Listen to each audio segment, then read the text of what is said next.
Andrew Tate is a former kickboxer who has built up a truly enormous following on social media. Until a couple months ago, we'd never heard of him. And then the other day, virtually every tech company on the planet banned him. Not just his presence, but also his ability to conduct business on the internet. He was taken off Instagram, TikTok, Facebook, YouTube, all of it. Then they started telling you that not only was he not allowed to talk, but that you weren't allowed to like him because he was an incredibly bad person. And our view on that always is we'll decide for ourselves, since we're adults and Americans, and we'll listen to anyone we want, and we'll come to any conclusion we care to come to about what that person is about. So we sat down at some length and talked to Andrew Tate, and we wanted to show you some of it so you could make up your own mind, which you're still allowed to do as far as we're concerned. Here's part of the interview. I don't really feel like I've exposed anything. Like, I'm truly not a very political person. This is the first time someone's experienced this level of ban. I'm not particularly right-wing. I don't vote.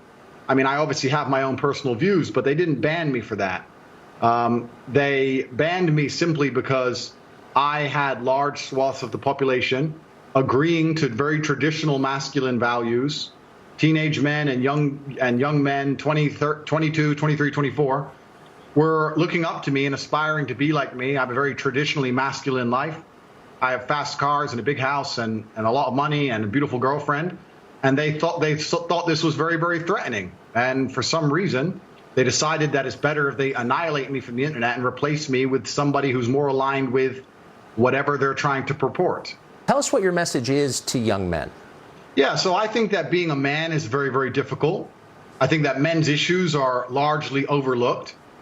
The people in charge of the world pretend to care, but when somebody who's championing men's issues like myself comes forward and finally manages to garner huge percentiles of the public support, I'm silenced. So they're not really interested in men's issues. And there's a lot of young men growing up today that feel very disaffected. They feel invisible. The agendas that are being forced down their throats are not agendas they align with or they feel affinity to or agendas they want. And I basically just say to men, look, it's a very hard life. You're going to need to get up, work hard, go to the gym. Strong body is a strong mind. You're going to have to reject listening blindly to everything you're told, reject the slave mind, think for yourself, get a strong network of brothers, work aside them. Don't tolerate low-quality people in your life, which means don't tolerate men who just smoke drugs and play video games, or men who are disloyal or dishonest. By extension, don't tolerate women or girlfriends who are disloyal or dishonest, and try and build and create a reality full of high-quality people in which you can resist the programming that the Matrix tries to influence you with, and grow up truly happy. And what happens is when I say these things, they ignore 95% of what I say. They ignore me saying that you need to avoid low-quality men. And they take the bit where I say avoid women who are dishonest, and then they put it on a reel, a very short 3 or 4 second clip, and then they say I'm a misogynistic person and I'm dangerous to women and I need to be banned. The problem is that the majority of young men in the world today are completely invisible, and social media has made them invisible. If you go into an Instagram feed, you have extremely beautiful women, which is fine. They're beautiful. They're allowed to take pictures. But the only men who have followers are men with massive social status, right?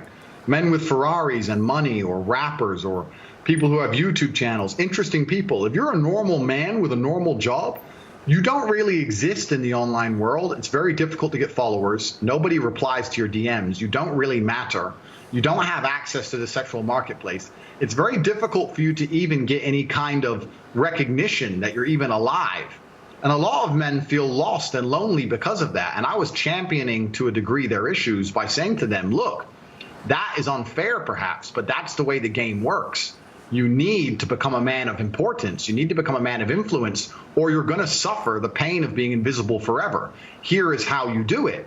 I wasn't trying to change the rules of the game. I was just telling the men how to win, because I came from nothing and I'm completely and utterly self-made.